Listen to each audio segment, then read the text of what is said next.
Las tijeras de podar chasquearon con precisión quirúrgica, cortando el tallo seco del rosal sin herir los brotes nuevos. Un sonido seco que Diego conocía mejor que su propia voz. Se detuvo un segundo, sus ojos oscuros barriendo el perímetro del jardín de la mansión Vargas, ubicada en las exclusivas lomas de Chapultepec, no como un jardinero admirando el paisaje, sino como un depredador evaluando el terreno. Diego Ramírez, de 38 años, vestía un overol verde manchado de tierra que lo volvía invisible para la alta sociedad de la Ciudad de México que frecuentaba aquellos pasillos de vidrio y acero. Nadie miraba dos veces al hombre que recogía las hojas secas. Nadie imaginaba que esas mismas manos callosas, ahora sucias de abono, habían desactivado explosivos y detenido hemorragias en plena sierra bajo fuego enemigo. El viento cambió, trayendo el olor a lluvia y algo más, una tensión eléctrica en el aire que hizo que se le erizaran los vellos de la nuca, un instinto antiguo gritando que la paz de esa mañana estaba a punto de romperse violentamente. Si estás viendo esto ahora y alguna vez sentiste que algo andaba mal antes de que sucediera, comenta Héroe, y descubramos quién es realmente Diego. La mañana de Diego había comenzado mucho antes de que el sol saliera sobre los volcanes, en el silencio reconfortante de su pequeño departamento, en una colonia popular de la periferia. El olor a café de olla recién hecho se mezclaba con el aroma de unos tamales calientitos, la única riqueza que podía ofrecerle a su hija. Valentina, con sus 8 años y ojos que lo absorbían todo, estaba sentada a la mesa, observando a su padre con la intensidad peculiar de quienes viven en el silencio. Diego no necesitaba hablar. Sus manos danzaban en el aire, dibujando señas rápidas y fluidas en la lengua de señas mexicana que aprendieron juntos. «Hoy papá va a cuidar las flores rojas», le indicó, sonriendo con la mirada.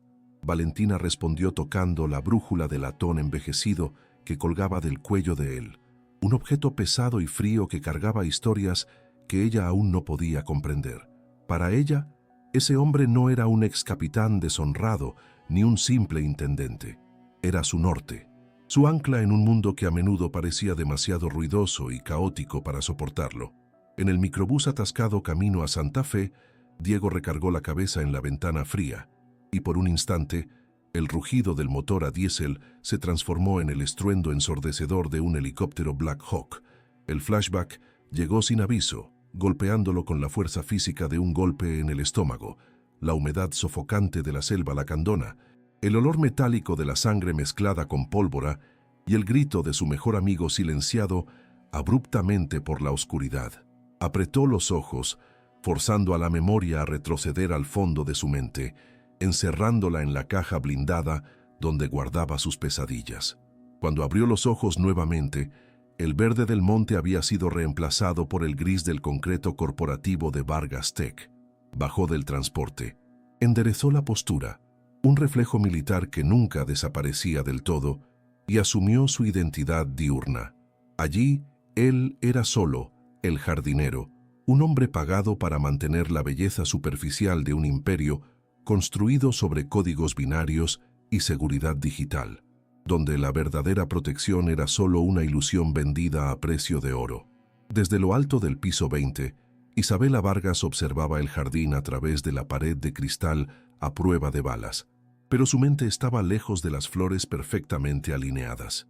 El reflejo en el vidrio mostraba a una mujer impecable, envuelta en seda y autoridad, pero sus ojos traicionaban un cansancio que ningún maquillaje lograba ocultar.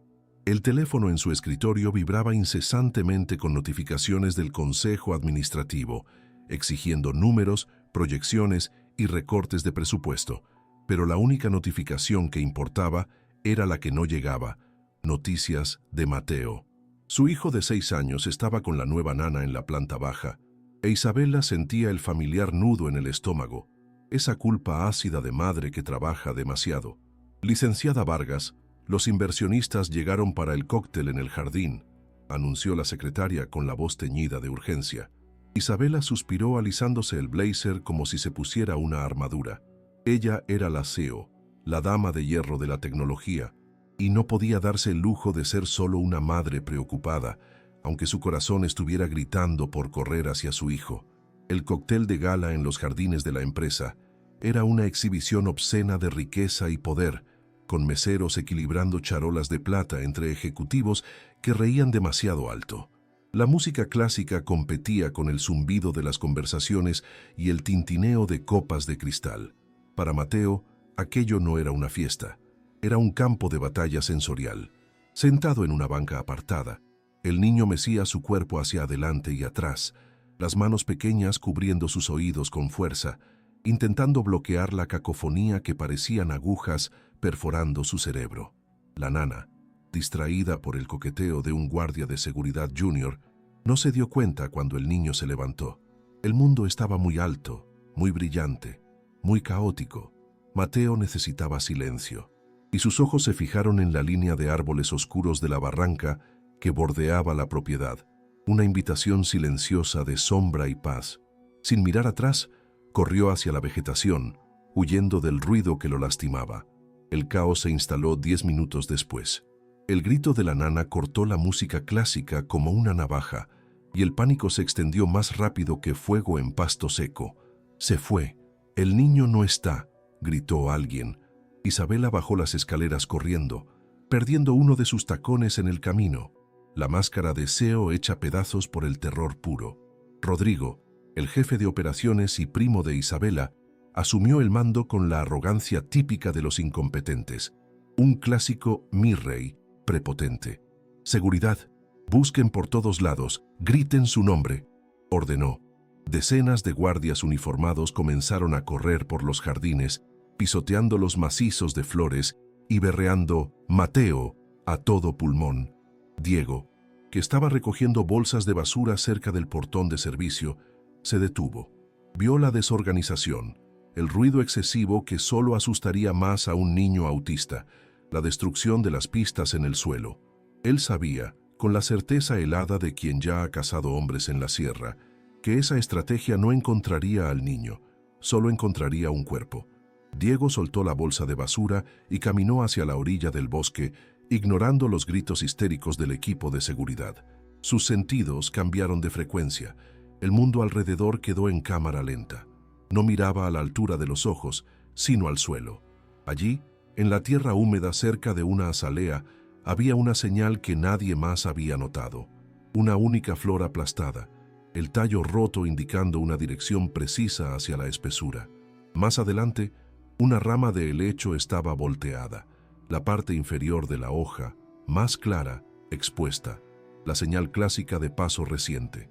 Mientras los guardias corrían en círculos en el pasto bien cuidado, Diego se deslizó hacia la sombra de los árboles, moviéndose con un silencio sobrenatural. No gritó el nombre de Mateo. En su lugar, escuchó. Escuchó el patrón de los pájaros silenciados, el crujido de ramas secas, la respiración del bosque que le decía exactamente hacia dónde la presa, en este caso, un niño inocente, había ido. La vegetación se volvía más densa y el terreno más empinado a medida que Diego avanzaba. Sus zapatos de trabajo baratos, encontrando agarre donde botas tácticas, habrían resbalado. Calculó la trayectoria. Un niño en fuga sensorial busca lugares confinados o el sonido de agua constante para ahogar el ruido externo. Había un riachuelo a 500 metros que terminaba en una caída peligrosa sobre piedras afiladas en el fondo de la barranca. El corazón de Diego latió en un ritmo controlado, bombeando adrenalina fría. Aceleró el paso, transformándose en una sombra entre los árboles, hasta que el sonido del agua corriente llenó sus oídos. Y ahí estaba. Mateo estaba agachado peligrosamente en el borde del barranco, meciendo su cuerpo, hipnotizado por la espuma blanca del agua allá abajo, a un paso de caer al vacío. El niño estaba en crisis total, desconectado de la realidad, listo para dar el paso fatal en busca del silencio absoluto. Si crees que un padre haría cualquier cosa, hasta lo imposible, por un hijo, deja un corazón en los comentarios. Diego no corrió. Correr asustaría al niño y precipitaría la caída. Se detuvo a 3 metros de distancia y se agachó lentamente, quedando a la altura de los ojos de Mateo, aunque el niño no lo miraba. Diego comenzó a respirar de forma audible, rítmica, un sonido profundo y calmante que imitaba el sonido del mar. Lentamente, extendió la mano, no para agarrar, sino para ofrecer una piedra lisa y fría que había tomado del suelo. «Mateo», susurró, en un tono tan bajo que apenas se distinguía del sonido del viento. «Siente esto. Está frío. Es duro». Usó la técnica de grounding, enfocándose en el tacto para sacar la mente del niño del caos auditivo. Mateo dejó de mecerse. Giró la cabeza lentamente. Sus ojos encontraron los de Diego y por primera vez no vio pánico ni lástima. Vio una calma absoluta, un puerto seguro en medio de la tormenta. Mateo extendió la mano temblorosa y tocó la piedra en la palma sucia de Diego. Cuando Diego emergió del bosque 20 minutos después, cargando a Mateo en brazos, el silencio que cayó sobre el jardín de la residencia fue absoluto. El niño tenía la cabeza recargada en el hombro sucio del overol de Diego, durmiendo profundamente, exhausto por la crisis. Isabela rompió la barrera de guardias y corrió hacia ellos, las lágrimas corriendo el maquillaje impecable, las rodillas cediendo cuando llegó cerca. Tocó el rostro de su hijo, verificando si era real, antes de mirar al hombre que lo sostenía. Diego entregó al niño con cuidado, transfiriendo el peso precioso a los brazos de la madre. «Solo necesitaba silencio, señora», dijo Diego, su voz ronca por el desuso. Rodrigo, el primo, llegó justo detrás, jadeando y furioso por haber sido eclipsado. «¿Dónde lo encontraste? ¿Lo secuestraste para hacerte el héroe?», gruñó, intentando recuperar el control de la narrativa. Diego ni siquiera lo miró. Su atención estaba en verificar si la respiración de Mateo continuaba estable. Isabela ignoró al primo y, en un impulso de gratitud desesperada, abrió su bolso de marca y sacó un fajo de billetes, intentando empujarlo hacia las manos de Diego. «Por favor, toma. Es todo lo que traigo. Te doy más mañana, lo que quieras». Diego miró el dinero como si fuera papel sucio. Dio un paso atrás, rechazando con un movimiento corto y digno de cabeza. «No lo hice por la lana, señora. Cuide sus oídos. El mundo es demasiado ruidoso para algunos de nosotros». Se dio la vuelta para volver a su carrito de limpieza, tomando la escoba con la naturalidad de quien nunca ha sostenido otra cosa. Pero mientras se alejaba, la manga del overol subió ligeramente, revelando por un breve segundo un tatuaje desvanecido en el antebrazo, una insignia de calavera atravesada por un rayo, y justo abajo, un rasgón en la ropa mostraba dónde había hecho un torniquete improvisado con un pedazo de bejuco para estancar un rasguño en la pierna de Mateo. Un nudo técnico, perfecto, militar. Isabela se quedó parada, sosteniendo a su hijo y el dinero inútil, observando la espalda de aquel jardinero que caminaba como un soldado. Ella no lo sabía aún, pero aquel hombre acababa de declarar la guerra a quien quiera que amenazara a ese niño. El día siguiente, amaneció con una luz grisácea y fría sobre la torre de cristal de Vargas Tech, reflejando el humor inquieto de Isabela. Estaba sentada en su silla de cuero italiano, girando una pluma de oro entre los dedos, pero sus ojos no enfocaban los reportes de ganancias trimestrales esparcidos sobre el escritorio de caoba. La imagen del jardinero sucio, sosteniendo a su hijo con aquella calma sobrenatural, no salía de su cabeza. Mateo había dormido toda la noche por primera vez en meses, sin gritos, sin pesadillas, solo un agotamiento pacífico. Isabela apretó el botón del intercomunicador, su voz saliendo más firme de lo que se sentía. «Traiga al señor Ramírez a mi oficina, ahorita». La asistente dudó al otro lado de la línea, confundida con la orden de convocar a un empleado de limpieza al piso ejecutivo, pero obedeció. Isabela se levantó y caminó hacia la ventana, observando la inmensidad de la Ciudad de México allá abajo. Estaba acostumbrada a comprar soluciones para todo: software, seguridad, silencio, pero sabía que lo que había pasado en la barranca no tenía precio de mercado. Necesitaba entender quién era ese hombre que había logrado, en 10 minutos, lo que los mejores terapeutas de la ciudad no habían conseguido en años. Cuando Diego entró a la oficina, el contraste era gritante y casi doloroso. Sus botas de trabajo dejaban marcas tenues de tierra en la alfombra persa inmaculada, y el olor a lluvia y fertilizante que emanaba de él chocaba violentamente con el aroma estéril de aire acondicionado y perfume caro del ambiente. Permaneció de pie cerca de la puerta, las manos cruzadas tras la espalda en una posición de descanso que gritaba disciplina militar, aunque sus hombros estaban curvados en la postura sumisa que la sociedad esperaba de un intendente. «Siéntese, señor Ramírez», indicó Isabel a la silla frente a ella. Diego negó con la cabeza, el rostro impasible. «Estoy sucio, señora. Prefiero quedarme de pie». Isabela sintió una punzada de vergüenza, no por él, sino por sí misma y por el mundo que había construido, donde la dignidad se medía por la limpieza de la ropa. Fue directo al grano. «Quiero contratarlo, no para las plantas. Quiero que cuide a Mateo. Seguridad personal, acompañante, llámelo como quiera. Le triplico su sueldo actual». Diego parpadeó lentamente, sus ojos oscuros analizando a Isabela como si ella fuera un mapa táctico complejo. Sabía lo que eso significaba, entrar en un mundo de política, arrogancia y visibilidad, todo lo que había pasado los últimos 3 años evitando. «No soy nana, es señora Vargas, soy jardinero. Las plantas no gritan y no juzgan», respondió él, la voz baja y rasposa. Isabela, no acostumbrada a escuchar un «no», rodeó el escritorio, la frustración haciéndose evidente. «No se trata de ser nana, se trata del hecho de que mi hijo confía en usted». Vi cómo lo calmó. «Diga su precio». Diego miró sus manos callosas. Pensó en Valentina, en su aparato auditivo que estaba fallando, en los zumbidos que ella describía, en su mundo volviéndose cada vez más silencioso, porque él no tenía dinero para la reparación. El orgullo de soldado luchó contra el amor de padre, y el padre ganó, como siempre. «Acepto», dijo él, tragándose el sabor amargo de la servidumbre, «pero con una condición: mi hija viene conmigo. No tengo con quién dejarla después de la escuela». La llegada de Valentina a la residencia Vargas, la tarde siguiente, fue un evento silencioso que cambió la atmósfera de la casa.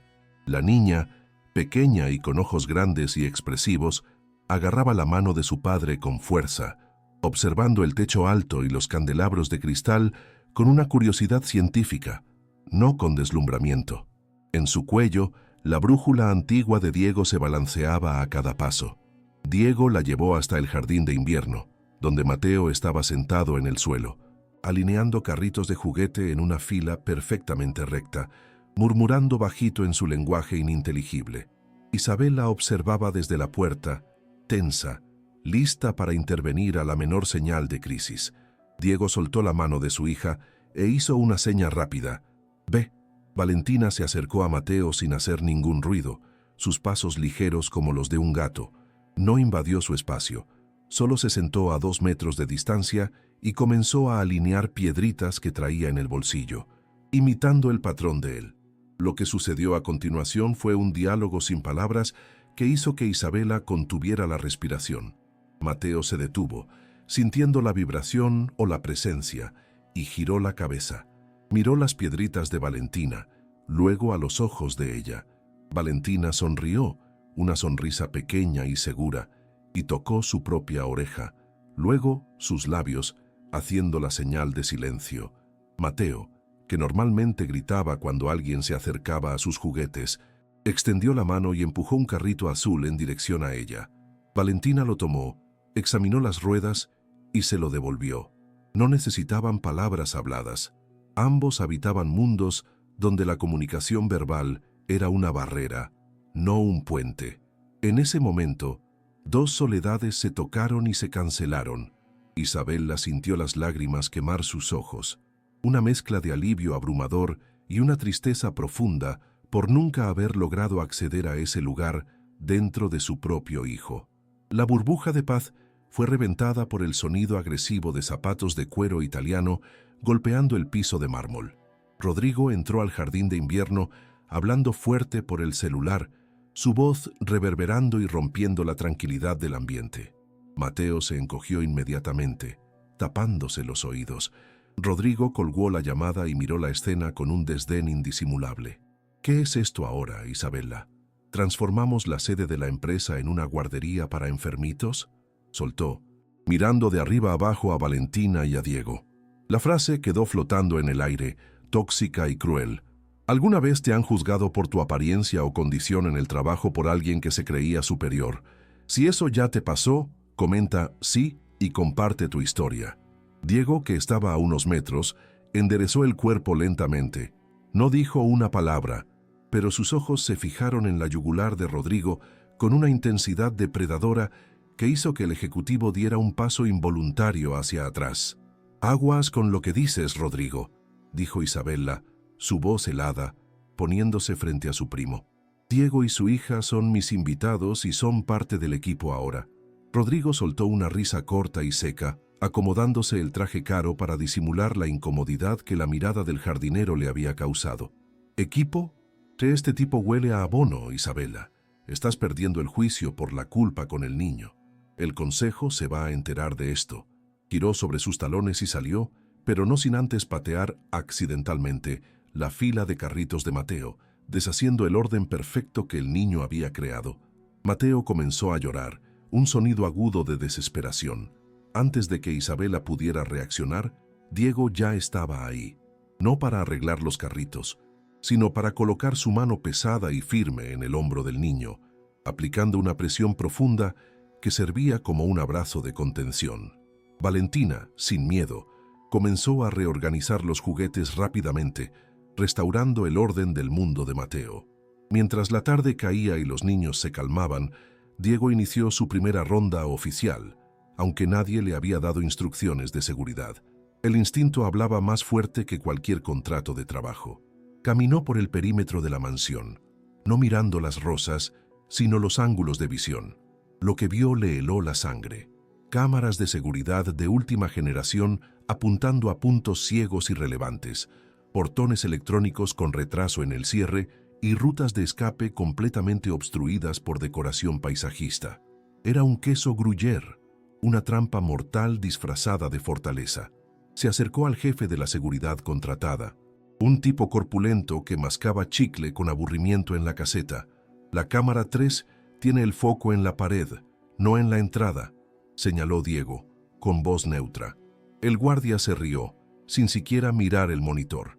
«Regrésate a tus flores, Rambo. Deja la seguridad para los que traemos placa». Diego se tragó la advertencia y el coraje. Sabía reconocer la incompetencia, pero aquello parecía algo peor. Parecía negligencia deliberada. Continuó su barrido, ahora invisible nuevamente, entrando en el modo de reconocimiento que había usado tantas veces tras las líneas enemigas. Memorizó cada entrada, cada ventana vulnerable, cada rostro del equipo de Rodrigo. Más tarde, cuando la noche ya cubría la ciudad y la mayoría de los empleados se había ido, Isabela pidió que él recogiera unas cajas vacías en su oficina personal mientras ella acostaba a Mateo. Diego entró a la sala amplia, ahora silenciosa. Mientras se agachaba para tomar una caja de papeles cerca del escritorio de Isabela, su entrenamiento detectó algo sutil, un zumbido electrónico casi imperceptible, una frecuencia que la mayoría de los oídos ignoraría como estática. Siguió el sonido hasta la parte inferior del escritorio de roble macizo. Con dedos ágiles, tanteó la madera pulida hasta encontrar una pequeña protuberancia fría y plástica pegada en la parte trasera de un cajón. La arrancó y la trajo a la luz tenue de la lámpara.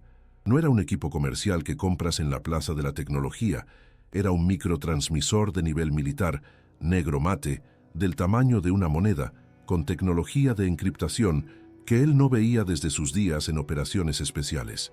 Diego sintió un escalofrío recorrerle la columna, el mismo aviso de peligro que sentía en la sierra antes de una emboscada. Alguien no solo estaba intentando tumbar a Isabela del puesto, alguien estaba monitoreando cada respiración suya, cada movimiento de su hijo. Rodrigo no era solo un primo envidioso, era la punta de lanza de algo mucho más peligroso. Diego guardó el dispositivo en el bolsillo del overol. El jardinero había desaparecido, el cazador estaba despierto. La atmósfera en la mansión Vargas cambió drásticamente en las 48 horas siguientes al descubrimiento del transmisor. Diego no le dijo nada a Isabela todavía. Necesitaba estar seguro de quién era el traidor antes de exponerla al pánico. Continuó su rutina de jardinería, pero ahora sus movimientos eran calculados. Cada arbusto podado era una excusa para verificar líneas de visión. Cada saco de abono movido servía para probar la resistencia de las cercas. Valentina y Mateo pasaban las tardes en el jardín de invierno, protegidos por paredes de cristal, creando un universo particular de silencio y juguetes, lejos de la tensión que flotaba como una nube de tormenta sobre los adultos. Diego observaba todo, sus sentidos agudizados captando susurros de empleados, miradas desviadas de los guardias y el movimiento frenético de autos ejecutivos entrando y saliendo. Sabía que el depredador estaba inquieto, y los depredadores inquietos suelen cometer errores, pero también suelen atacar cuando se sienten acorralados. El jueves por la mañana, Isabela tenía una reunión crucial con el Consejo para discutir su permanencia en la presidencia. Salió por la puerta principal, impecable en un traje sastre blanco, el rostro marcado por la determinación de quien va a la guerra. El chofer habitual estaba de licencia médica, una coincidencia demasiado conveniente para el gusto de Diego, y un sustituto joven, con el uniforme ligeramente holgado, sostenía la puerta de la camioneta blindada. Diego estaba a 30 metros de distancia, arrodillado en un cantero de petunias, pero su atención estaba enteramente enfocada en el vehículo. Cuando el chofer giró la llave en el encendido, el motor rugió, pero había algo mal. Por debajo del sonido grave del diésel, el oído entrenado de Diego captó un silbido agudo, casi inaudible, seguido por un chasquido metálico seco. No era el sonido de un motor fallando, era el sonido de un activador químico reaccionando. El tiempo se detuvo. La selva volvió a su mente. El sonido de las trampas improvisadas del narco. ¡No suba! El grito de Diego rasgó el aire de la mañana, una orden gutural que no pertenecía a un jardinero. Isabela se congeló con la mano en la manija, volteándose para mirar al hombre que corría hacia ella con una velocidad aterradora. No tuvo tiempo de preguntar por qué. Diego se lanzó al aire, el cuerpo estirado como una lanza, y chocó con Isabela, arrojándola violentamente lejos del coche, hacia el pasto suave. En el instante en que los dos golpearon el suelo, con Diego cubriendo el cuerpo de ella con el suyo propio, el sistema hidráulico de la camioneta explotó. No fue una bola de fuego de película, sino una detonación concentrada y cruel, diseñada para lanzar esquirlas de metal y vidrio hacia dentro de la cabina, transformando el asiento del copiloto en una trituradora de carne. El estruendo sacudió las ventanas de la mansión, y una lluvia de vidrio templado y pedazos de metal caliente cayó sobre la espalda protegida de Diego. El silencio que siguió a la explosión fue ensordecedor, roto solo por la alarma histérica del vehículo destruido y por el humo negro y aceitoso que subía en espiral. Isabela estaba jadeando, atrapada bajo el peso sólido de Diego, sintiendo el corazón de él latir contra su espalda como un martillo. Diego levantó la cabeza, el rostro sucio de tierra y hollín, y sus ojos barrieron el perímetro en busca de tiradores secundarios. «Quédese agachada», ordenó, y no había petición en esa voz. Era puro comando militar. Se levantó, jalándola consigo, manteniendo su cuerpo entre ella y cualquier punto de visión externo. Los guardias de la casa corrían desorientados, armas en mano, apuntando a la nada. «Perímetro, cierren los portones, nadie sale», rugió Diego al jefe de seguridad que, paralizado por el shock, obedeció automáticamente a la autoridad natural de aquel hombre sucio de tierra. En ese caos, la jerarquía social desapareció. Solo quedaba la jerarquía de la supervivencia. Una hora después, la sala de estar de la mansión se había transformado en un centro de crisis. La policía estaba afuera, pero Isabela, aún temblando, se negó a ser llevada al hospital. Tenía un corte superficial en la frente, donde una esquirla de vidrio la había rozado antes de que Diego la cubriera. Rodrigo estaba en el centro de la sala, gesticulando frenéticamente, sudando frío. Fue una falla mecánica. «Estas camionetas nuevas están llenas de electrónica defectuosa», gritaba, intentando convencer a los policías y, tal vez, a sí mismo. Diego estaba recargado en la pared, al fondo, limpiando la sangre de un corte en su propio brazo con un trapo viejo. Observaba a Rodrigo. Vio el temblor en las manos del ejecutivo, la mirada que huía del contacto visual, la palidez excesiva. No había sido Rodrigo quien plantó la bomba. Era demasiado cobarde para ensuciarse las manos, pero él sabía quién lo había hecho. Diego memorizó la expresión de pavor en el rostro del primo. Era la expresión de un hombre que soltó un perro rabioso y ahora se daba cuenta de que la correa se había roto. Cuando la policía se fue y la casa quedó en un silencio tenso, Isabela se sentó en el sofá, sosteniendo una bolsa de hielo en la cabeza. Despidió a los empleados y llamó a Diego con un gesto de mano. Él se acercó despacio. «Siéntese, Diego, y esta vez es una orden», dijo ella, la voz débil pero firme. Él obedeció, sentándose en la orilla del sillón opuesto. Isabela lo miró, realmente lo miró, viendo más allá del uniforme de trabajo por primera vez. Ese salto, la forma en que me cubrió, la voz de mando. «Usted no aprendió eso plantando hortensias, Diego». «¿Quién es usted?», preguntó, los ojos llorosos de gratitud y confusión. Diego dudó. La verdad estaba en la punta de la lengua, pero la verdad era peligrosa. «Soy alguien que ya vio muchas cosas feas pasarle a gente buena. Ese era». «Vargas», respondió él, desviando la mirada hacia la ventana donde Valentina jugaba afuera. «Y aprendí que el mal no espera invitación para entrar». Isabela extendió la mano y, en un gesto impensado de intimidad, tocó el brazo herido de Diego, donde la sangre ya se secaba sobre la piel morena. «Usted salvó mi vida. De nuevo, primero a mi hijo, ahora a mí. ¿Por qué? Lo traté como un mueble viejo cuando llegó». El toque de ella era suave, cálido, un contraste chocante con la violencia de esa mañana. Diego sintió una tensión antigua en su pecho deshacerse, la armadura emocional agrietándose levemente.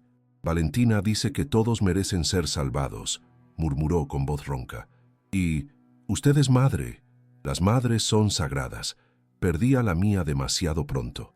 Isabela sintió un nudo en la garganta. Allí, en ese momento de vulnerabilidad compartida, las barreras de clase y dinero se evaporaron. Eran solo dos padres asustados, intentando proteger a sus crías en un mundo hostil. Si alguna vez tuviste a alguien que te protegió cuando más lo necesitabas, comenta el nombre de esa persona aquí abajo. Mientras tanto, en la oficina principal de la empresa, Rodrigo cerraba la puerta con manos temblorosas. Se sirvió un trago generoso de whisky, derramando la mitad en la barra de cristal. Su plan de asustar a Isabela para forzar una renuncia por estrés se había salido de control. El especialista que había contratado había ido demasiado lejos, pero ahora tenía un problema mayor: el jardinero. Ese maldito jardinero que actuaba como agente del servicio secreto. Rodrigo tomó el teléfono encriptado y marcó a su contacto en inteligencia privada. «Quiero todo sobre Diego Ramírez. CURP, antecedentes, multas de tránsito, exnovias, todo. Ese tipo no es quien dice ser. Me echó a perder todo». Rodrigo sabía que, para destruir a Isabela, primero necesitaba neutralizar al perro guardián, y para neutralizar al perro, necesitaba descubrir de dónde venía esa mordida letal. La noche cayó pesada sobre la mansión. Diego no se fue a su casa. Isabela pidió que él y Valentina durmieran en una de las habitaciones de huéspedes, alegando que Mateo los necesitaba, pero ambos sabían que era ella quien necesitaba sentirse segura. Diego estaba sentado en el balcón del cuarto, vigilando la entrada de la propiedad, cuando vio la luz de la oficina de Rodrigo parpadear en la torre de la empresa, visible a la distancia en la ciudad. Sabía que el tiempo se estaba agotando. Sacó del bolsillo la pequeña brújula de Valentina, abriendo la tapa y mirando la foto minúscula pegada en el interior. Él, más joven, uniformado, sonriendo al lado de su esposa y de su mejor amigo, el sargento Méndez. «Nunca abandones a un caído», susurró a la noche. La guerra había venido a él nuevamente y esta vez no tenía un pelotón. Tenía solo unas tijeras de podar y la voluntad férrea de no dejar morir a nadie más bajo su guardia. Al otro lado de la ciudad, la computadora de Rodrigo emitió un pitido. El expediente que había encargado había llegado, desbloqueado por hackers pagados a precio de oro para romper el sigilo militar. Rodrigo abrió el archivo, esperando encontrar antecedentes penales o deudas de juego. Lo que vio hizo que la sangre drenara de su rostro y una sonrisa maligna surgiera justo después. La pantalla brillaba con fotos antiguas de Diego en camuflaje de selva, sosteniendo un rifle de precisión rodeado de cuerpos borrosos por la censura militar. El encabezado del documento decía, en letras rojas gigantes, acceso restringido, nivel 5, Capitán Diego Ramírez, nombre clave, fantasma, baja, deshonrosa, clasificada. Rodrigo comenzó a leer los detalles de las misiones, rescates imposibles, número de bajas enemigas y el incidente final que lo sacó del ejército. Perfecto, susurró Rodrigo a la sala vacía. No es un héroe, es una bomba de tiempo inestable, y voy a detonarla en la cara de Isabela. La tormenta que se formaba afuera de la mansión Vargas no era nada comparada con la que estaba a punto de explotar dentro de la oficina de Isabela. Rodrigo aventó la carpeta sobre la mesa de vidrio con un golpe seco, esparciendo fotos granuladas y documentos con sellos rojos de confidencial. «Metiste a un monstruo en nuestra casa, Isabela», dijo, la voz goteando veneno y falsa preocupación. Isabela tomó las fotos con manos temblorosas.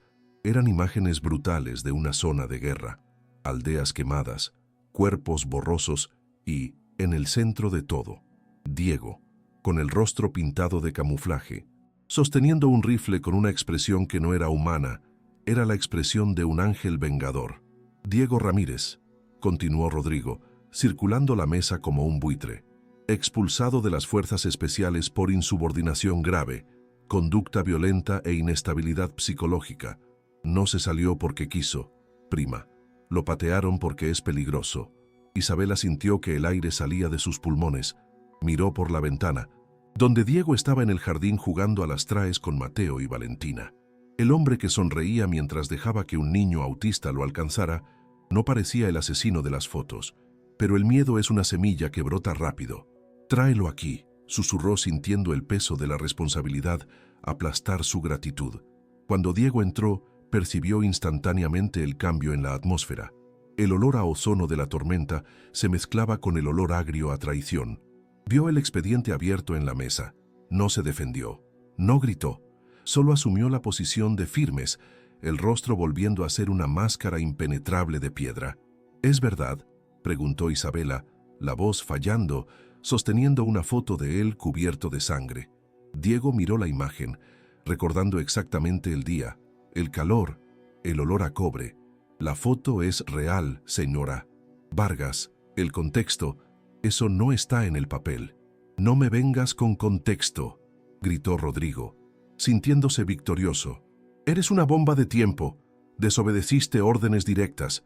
Pusiste a tu equipo en riesgo». Diego giró la cabeza lentamente hacia Rodrigo, un movimiento tan frío que hizo que el ejecutivo tragara saliva. «Desobedecí la orden de abandonar a civiles para que murieran quemados en una iglesia, señor, y lo haría de nuevo, Deu». La frase quedó flotando en el aire, pesada como plomo, pero Isabela, presionada por el miedo de una madre y por la manipulación del primo, no podía correr riesgos. «Diego, no puedo tener a alguien con ese historial cerca de mi hijo, no con todo lo que está pasando». El despido dolió más que un balazo. Diego asintió una única vez. No suplicó. Hombres como él no suplican.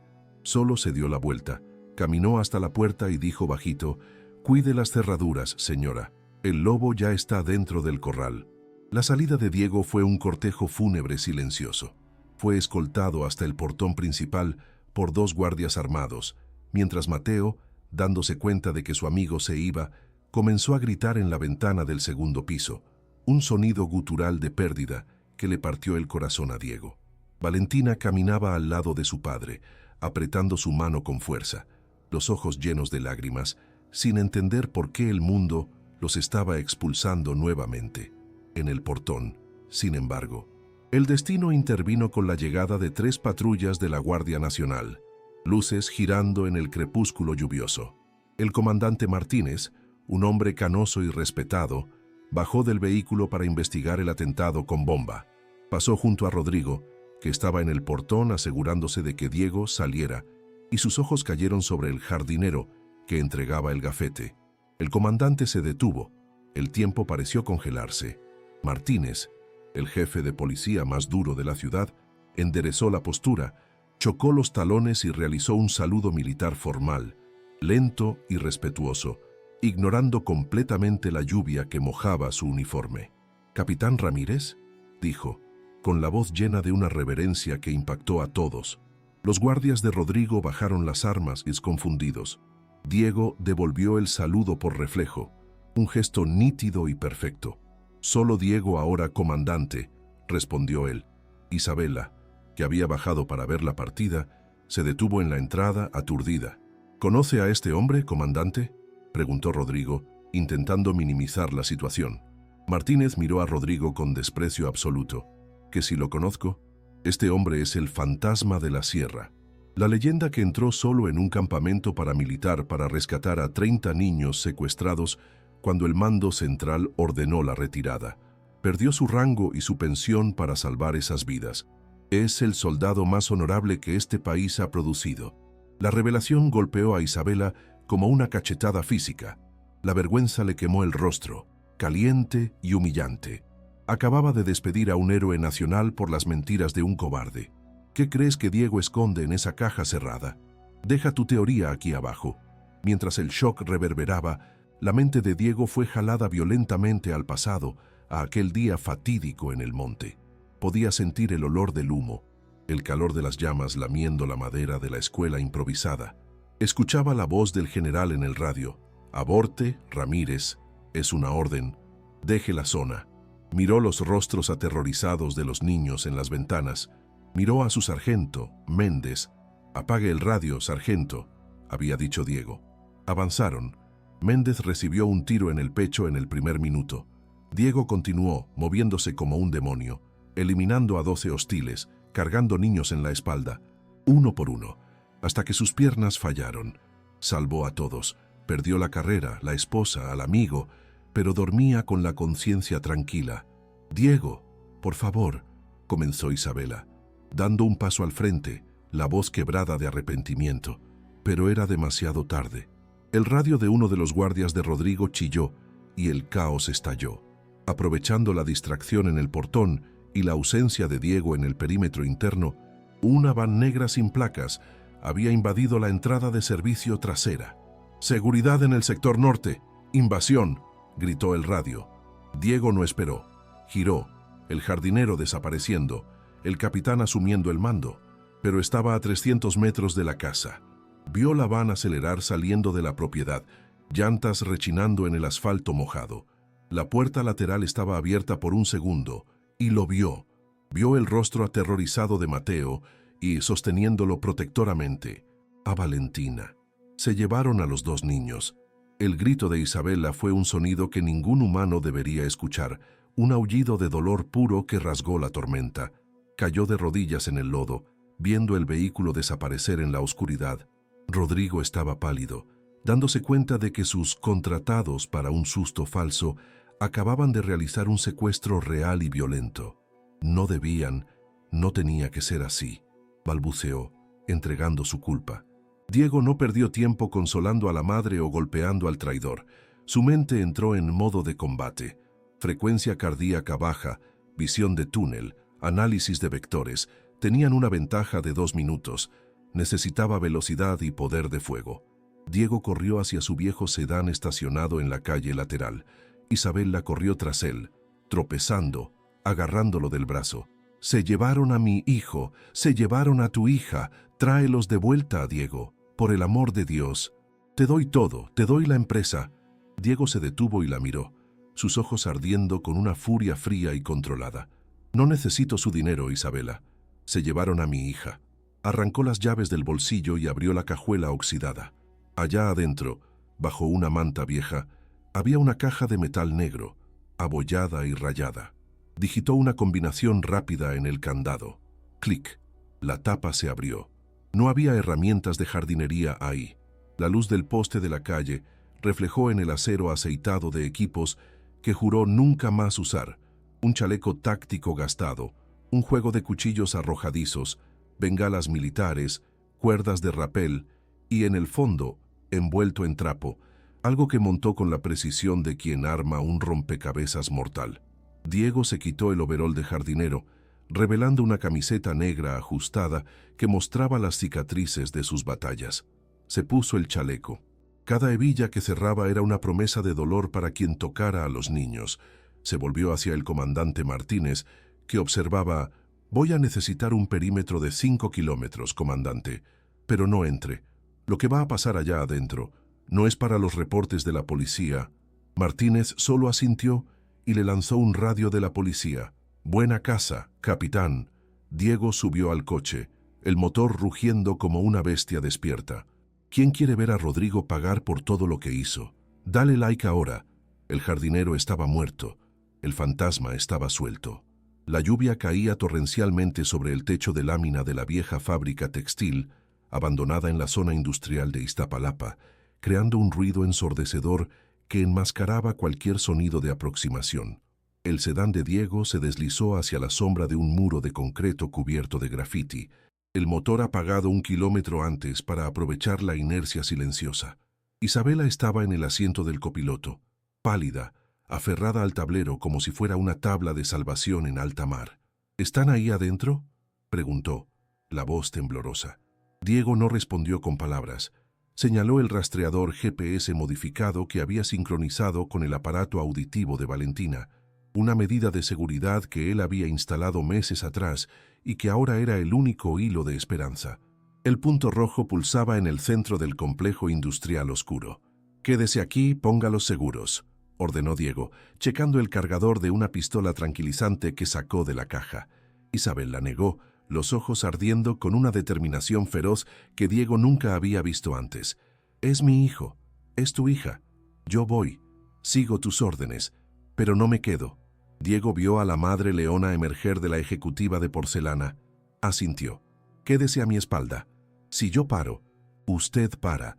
Si digo corra, corre». La invasión fue una clase de guerra psicológica, no una balacera. Diego sabía que disparar armas de fuego en un ambiente de eco con un niño autista hipersensible sería desastroso. Cortó la energía principal en el transformador externo. La fábrica se sumió en una oscuridad absoluta, rota solo por los relámpagos ocasionales que iluminaban las ventanas altas y rotas. Para los sicarios allá adentro, la oscuridad era el caos. Para Diego, acostumbrado a operar sin visión nocturna en la sierra densa, era su hogar. Guió a Isabela por el laberinto de máquinas oxidadas, sosteniendo su mano, comunicándose por toques en el hombro. Podían escuchar las voces irritadas de los secuestradores, haciendo eco en la nave principal. «¡Prendan las lámparas! ¿Dónde está el generador?», gritaba la voz inconfundible del mercenario jefe. Diego se detuvo, tomó una tuerca de metal del suelo y la lanzó con fuerza contra una pila de tambos de aceite en la esquina opuesta de la nave. El ruido metálico hizo que todos los haces de luz de las linternas giraran hacia allá. «¡Ahí, disparen!», gritó un guardia nervioso. Mientras ellos enfocaban a la nada, Diego e Isabela se deslizaron hacia el mezzanine. Desde arriba, la escena partía el corazón.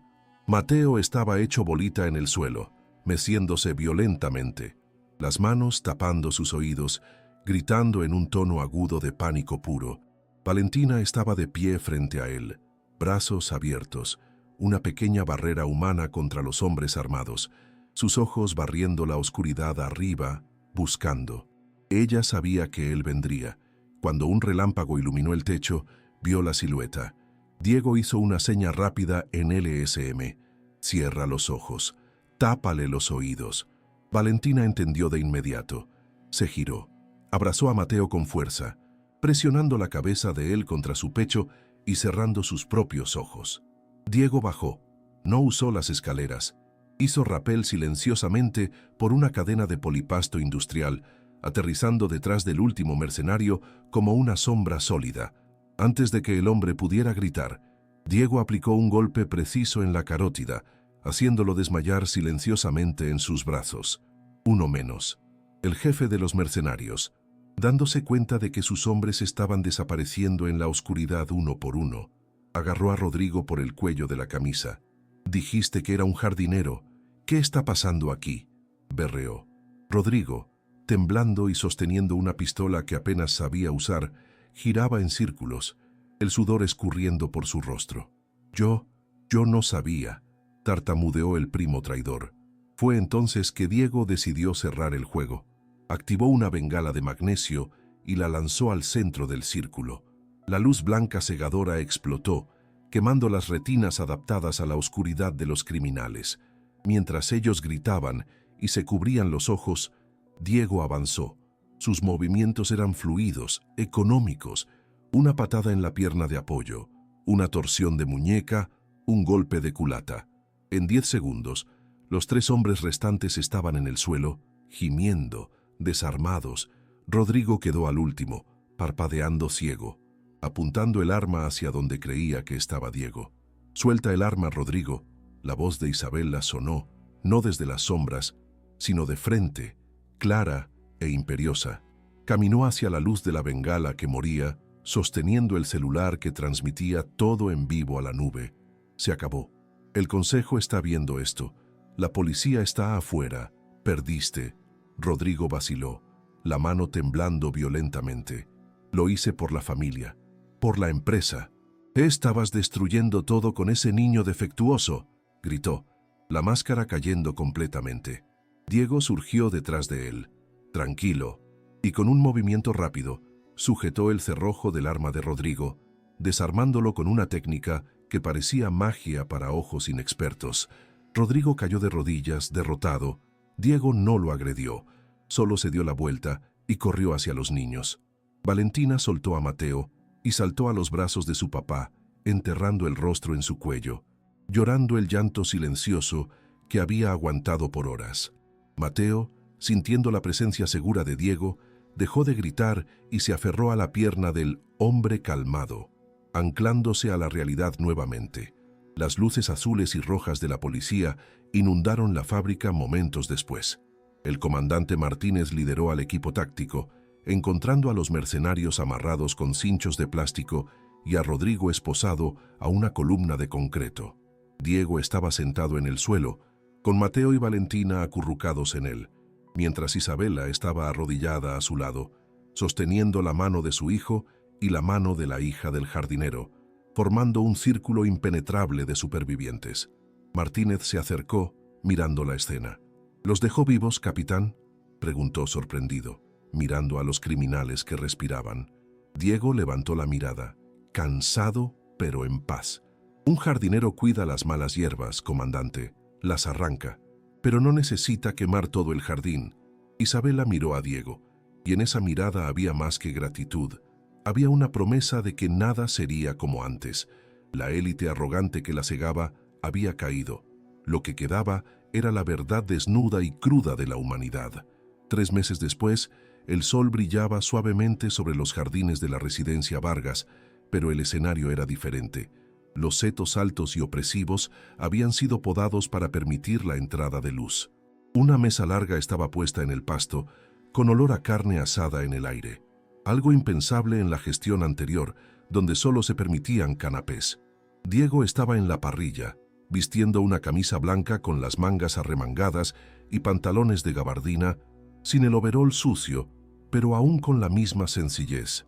En su pecho, un gafete discreto decía: «Jefe de Seguridad Global and Consultor de Inclusión». Se reía de algo que Martínez, ahora fuera de servicio e invitado de honor, decía. Ya no había secretos, ya no había peso en los hombros. La justicia se había hecho, Rodrigo esperaba juicio, y el consejo había sido completamente reestructurado por Isabela, quien priorizó la competencia humana sobre la ganancia fría.